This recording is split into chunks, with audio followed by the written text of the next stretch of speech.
And I think this passion of yours to support other academics, you're so really passionate about this that you've got a devoted website with resources that other academics can benefit from. Why did you start this? And what do you hope to achieve? Yeah, and it's really funny and it makes me feel really old, but I did start that website in the last century. It was only a few years after the internet became widely available, because remember that was only the mid 1990s that we started to use the internet.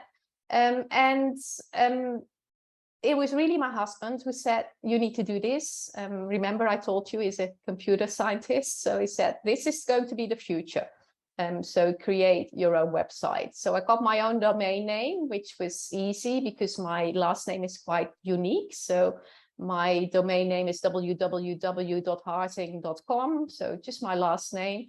And initially, it was just a way to share my teaching materials with my students.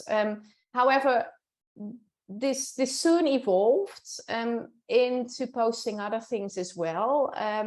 I think it was in 2000 that I posted a collated journal ranking in business and economics on my website.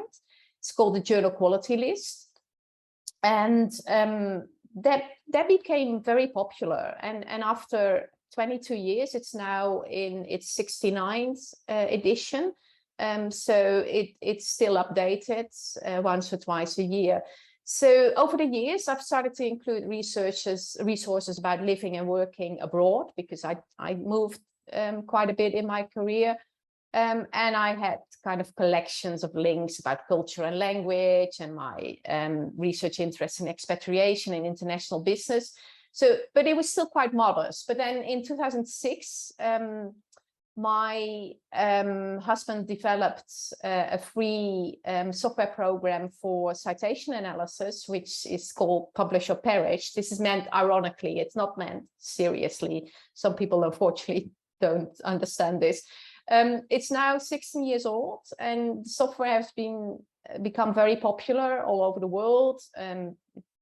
It has more than 1 million users, academics, students, librarians, government officials, consultants.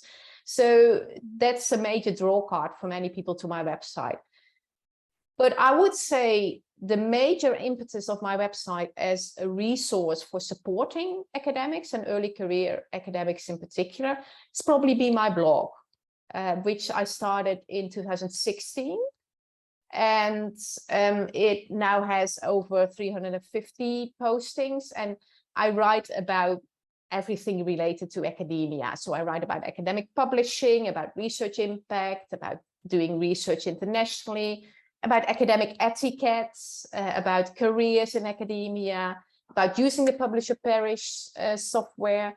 I also write a lot about gender in academia, and if I go to conferences, I write a conference report. So that's really something that has led to a lot of resources on my website. I also created a couple of quite popular multi-part blog post series about promotion applications, avoiding desk rejects for your articles, using social media, and improving your research profile. So each of these has like 8 installments. So it's not just one post, but it's kind of a course in the area.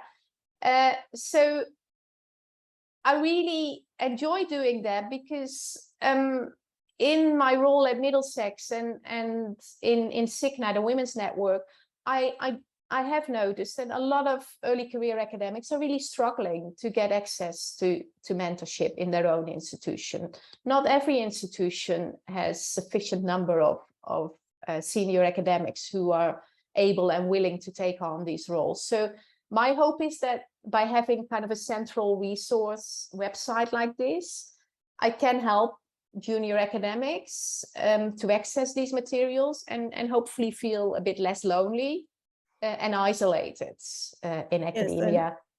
Yes, and I must say it's a useful resource, because I heard of your website and your work from a third party, And when I visited it, it's just the extensive coverage of topics and then the number of followers you attract to your website. So clearly that is making an impact, and you are inspirational to many of us.